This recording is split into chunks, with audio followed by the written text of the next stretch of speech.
Why your mother needs everything to be about her.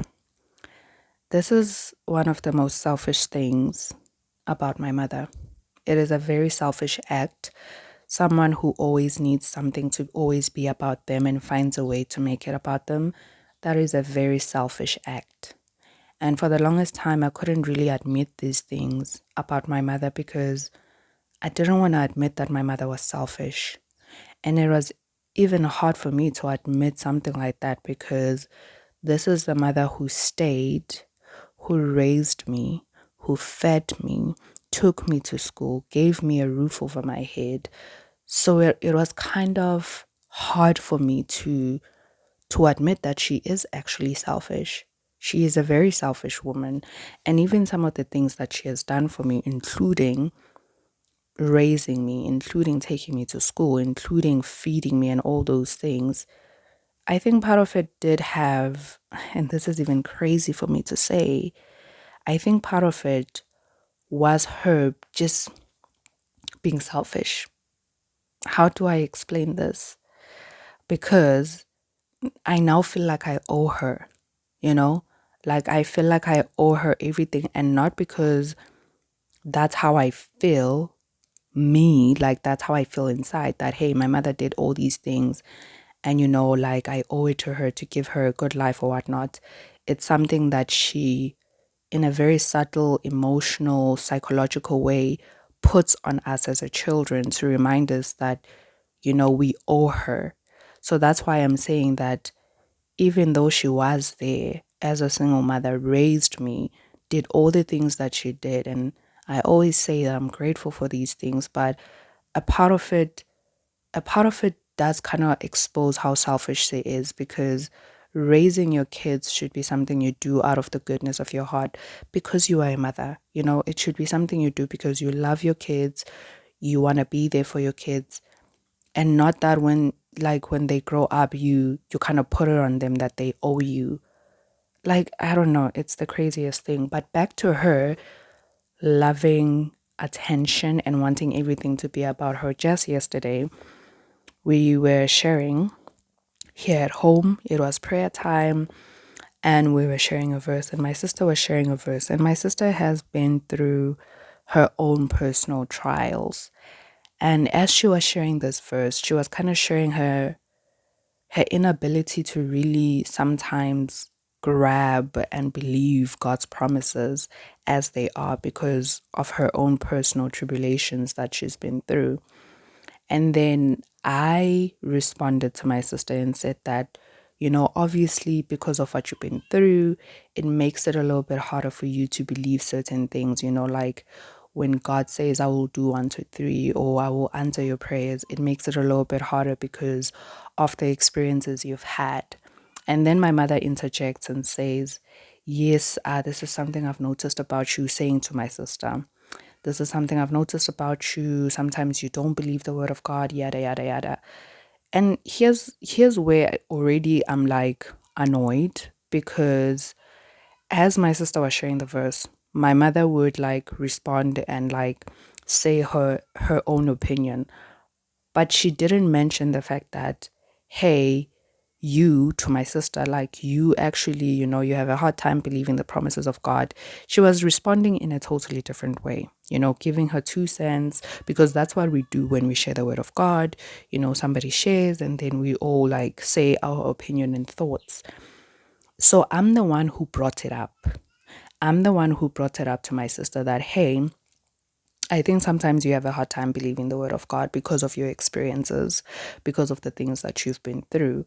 And as I was saying this, she interjects because she wants to make her opinion known, but she didn't even have the guts to bring it up. All of a sudden, she's saying, that's exactly what I was thinking. If that's exactly what you were thinking, why didn't you bring it up?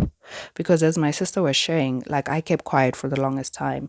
My mother was the one who kept like sharing her own thoughts on that. But she didn't bring it up that she also thinks that my sister like has had these experiences, and that's why sometimes she finds it hard to believe God's promises. I'm the one who brought that up. So she interjects as I'm saying this point and says, yeah, I've also noticed this about you, that you sometimes have a hard time believing, da da da da da. Okay, she finishes, and then I go back to saying my point.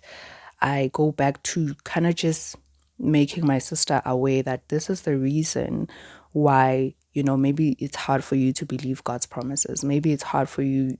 Maybe this is the reason sometimes you question the word of God because, certain things have happened in a certain way in your life. And then she comes back again. And this time it sounds like she kind of like wants to prove to me that, like she's saying the same thing or whatnot. I don't know. For some reason, she starts coming at me and saying, yeah, that's exactly what I'm saying, like, but that shouldn't be the reason. Like, we're trying to create awareness, we're trying to make her aware. Somehow she acted like I was disagreeing with her. I'm like, okay, I listened to her, because here's what I've learned with my mother. Like, I will give her the time, like, let her speak, because the more I jump in when she's speaking, it's almost like the argument gets fueled, and the more there's like misunderstandings, misinterpretation. So I've just learned to just keep quiet when she speaks. Just let her speak for it. And my mother can be very long-winded.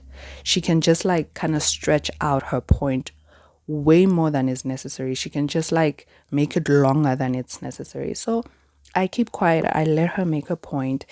I think this is like a good way to kind of just see her, or maybe even let her expose herself to herself.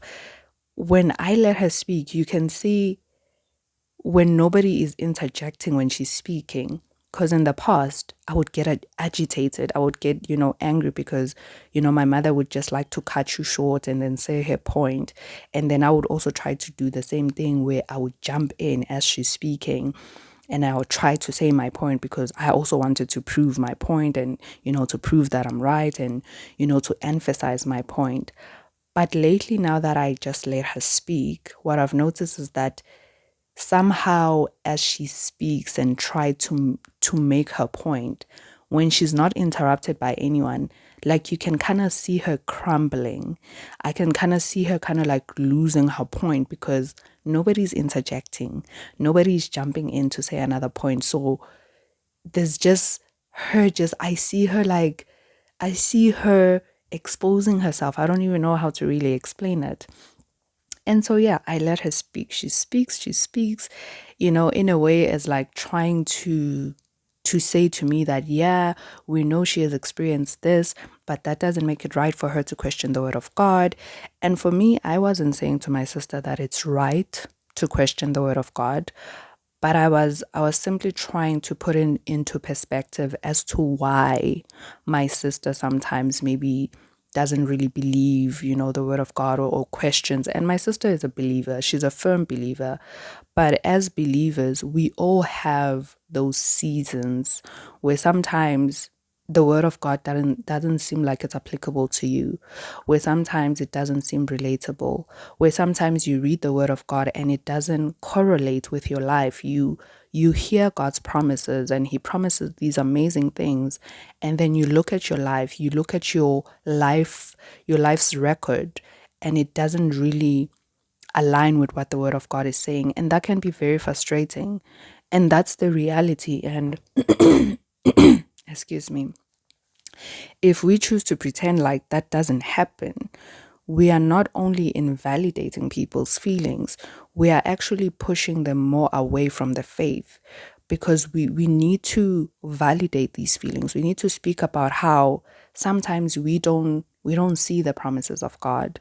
How sometimes when you read the word of God and you want to believe it, but you look at your life, you look at your life experiences, you look at what has happened in your life continuously, or it has been a pattern in your life, the pain, the trials, the challenges that you faced. And then when you read the word of God, you feel like it doesn't apply to you. You feel like God hasn't like really came through with the promises that you are reading in the word. And so for me, what I was trying to emphasize to my sister is that I understand why you feel like that. I understand why sometimes when you read about certain promises of God, you are frustrated because of what has happened in your life, because of you disappointments, this and that. I was trying to validate my sister, That doesn't mean I was saying, hey, doubt the word of God, don't believe. I was not saying that, but I was validating her experiences. I was validating, the reason why she feels like that. And then from there, we can take it a step further and say, hey, how do we deal with this now? You know what I mean? Let's deal with the root cause of this. Why do you feel the way you feel? And then we can establish a way forward as to say, then how do we get you to believe? How do we get you to start trusting the promises of God, to start trusting and believing the word of God, that it is also true for you and it can happen for you. And so what my mother was opposing, she was essentially saying that even though my sister has been through this, it doesn't make it right for her to, sometimes doubt the promises of God and whatnot. And it just, and this is the thing with my mother, like sometimes arguments, they get very messy, very chaotic, and you end up not really knowing what you're arguing about. Because for me, I was not saying that my sister has a right to doubt the word of God. I was simply acknowledging why, I think this is even like this is like the base we have to cover with unbelievers. Why does someone not believe? Like other people have been hurt so much and felt like God has not been there for them.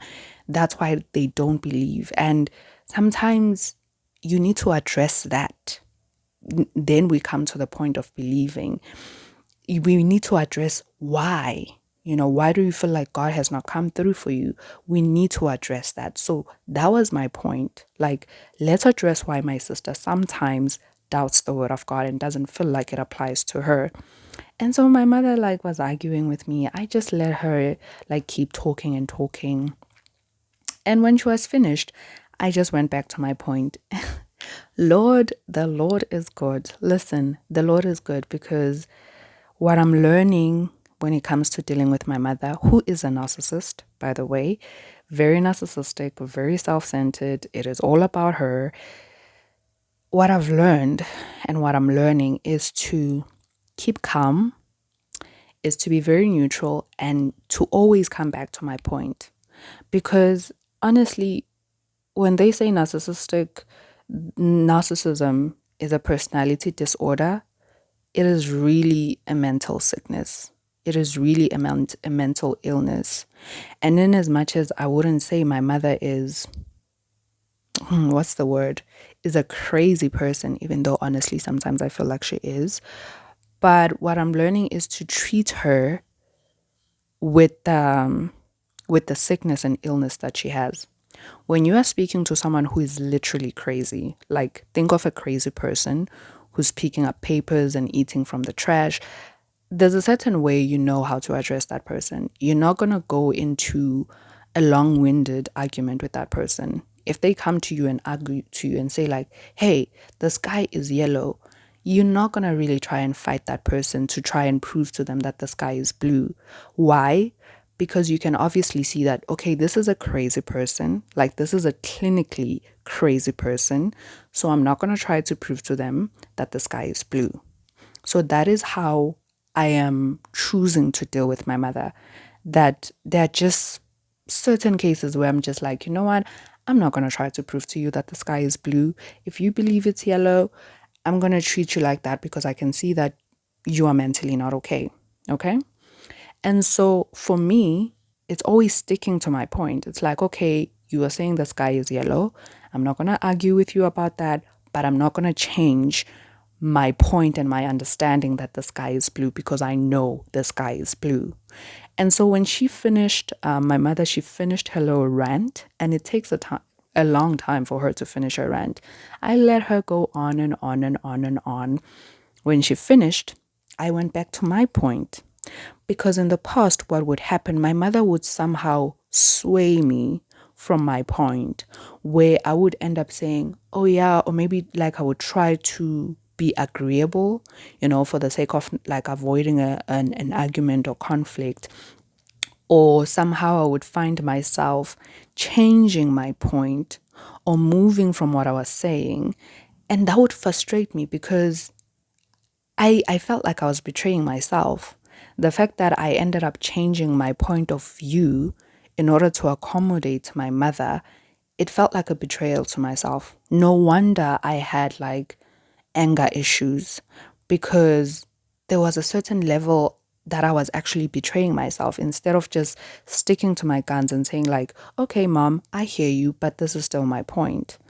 Because here's the thing with my mother, if you stick to your point and don't agree with her, she feels like that is some level of disrespect. She feels like you are undermining her, you are judging her.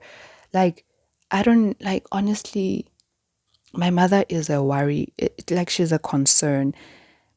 We can have different opinions, and that doesn't necessarily like say the other person is dumber than the other person. But I feel like that's how she takes it. She takes it so personally as to say, simply because you are not agreeing with me or you are not seeing things the way that I see them, she takes it as like a personal insult.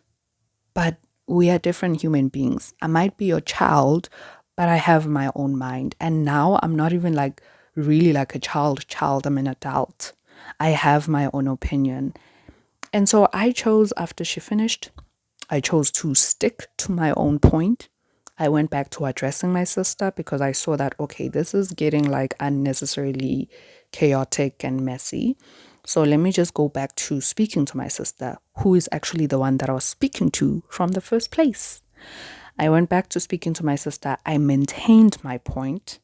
I said the same point. I was like, I'm not going to be swayed. I'm not going to change my mind. I'm not going to try to accommodate your point just to make you feel better. Because, first of all, it's not my responsibility to make you feel better. Secondly, I have a right to have my own opinion. And then I said that. And then I think she came back in trying to say whatever she was saying, my mother, that is. And then my sister responded, and I think this is where it really made her angry. My sister was like, I don't really understand what you saying to my mother. I don't really understand what you are trying to say, but I see what like my sister is saying, referring to me. And then she went on to just kind of like say, I have actually just kind of opened her eyes in terms of like, you know, the reason that sometimes she gets frustrated at the word of God because she feels like she hasn't really experienced some of the promises that God has made or hasn't experienced the things that God says in the word, you know, all of that, which is exactly what I was saying. We were just, for me, I'm really learning that, you know, before we can solve anything, let's really get to the root cause of things. You know, like what's the real problem? And so that was like my point. I just wanted to emphasize, and I wasn't necessarily disagreeing with my mother because what she was also saying was right, that yes, because my sister has had these experiences, it doesn't necessarily give her a right to question or doubt the word of God. But for me, where I was standing is that let's understand why she does that, you know, and then we can get to a point where, you know, we kind of help her to not question or doubt the word of God as much. And then my sister was just basically saying how what I was saying was making sense. And this is where I saw that the mood was changing. I saw that my mother was just like kind of sulking. I saw that she was just like, you know, upset. Upset at the fact that my sister, first of all, said that she didn't understand what my mother was trying to say. And then she understood my point. Because for my mother, in her childish mind, everything is a competition. So she was supposed to be the one who makes a valid point, not me. She was supposed to be the one, you know, who says the right thing. And if you really think about it, in this moment, we are trying to help my sister deal with something. It was not about me. It was not about my mother. It was about my sister. It was about what we were addressing at that time. This is not a competition. Like it's not a competition of who says the right thing or who makes more of a point or whose point is more valid. It's not a competition, but in her mind, everything is a competition. And so my sister was just going on saying that, like it makes sense what I'm saying, that, the reason sometimes she gets frustrated at the word of God or the promises of God, it's because she hasn't experienced certain things. She hasn't had those experiences or like big breakthroughs or whatnot. And as she was just saying this, she even started crying because, she was just realizing how much the things that she's been through have like affected her and even affected a part of her faith. And I just saw my mother just being there, like being disconnected, so much so that even when her child was crying, you could still see that she was just still thinking about her, still angry at the fact that my sister said that she didn't understand what she was saying, still angry at the fact that my sister was like understanding my point and agreeing with me, so much so that she wasn't really sympathizing with like the moment that my sister was having. Even when she was crying, you could tell that she was like disengaged and didn't really feel for my sister, for her child. And then my sister, just continues, and I let her speak. I let her get it all out of her heart. And then I just go on to say that, what, I'm glad that you are able to talk about these things in such a way that when you share, you can share your frustrations, because for all we know, you could have been dying inside. And so I just went on to emphasize how even the fact that we could see her frustrations at some of the promises or the word of God, that is a blessing itself, because it's better to see the problem than a problem that is, unseen. Say maybe she was just having these questions in her mind, in her heart, and we didn't realize it. But the fact that, she would like kind of speak out her frustrations, it made it possible for us to kind of like diagnose the situation. And then we were done. We kind of just had like this quick moment where we were silent, thinking that maybe my mother's gonna jump in and say something, and she didn't say anything.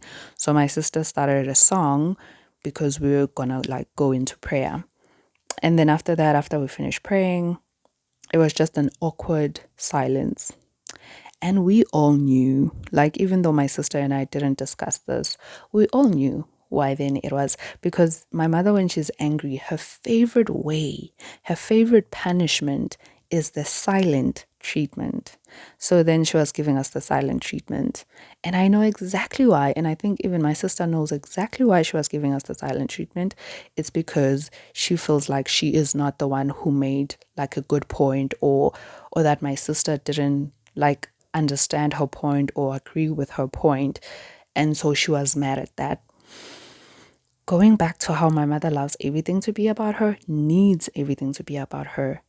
In this moment where we are helping my sister, where we are helping her daughter with her faith, with something so important, so critical, because had my sister not expressed or shown her frustrations about this, she would have possibly even backslid from her faith. A lot of people, they backslide from their faith because they have all these questions. They have unanswered questions. They have doubts. They have frustrations. And so it's a good thing to speak about this and not judge people for being frustrated, at the word of God, and not judge people when they doubt the word of God. It doesn't mean it's a good thing, but it means it's reality. It sometimes happens. It happens to me. It happens to the pastor. It happens to certain members of the church. It happens. And so it's a good thing where we are able to express those frustrations so that other believers can help us to find our way back to our faith, and others can even share maybe their stories or testimonies of how they have dealt with these things.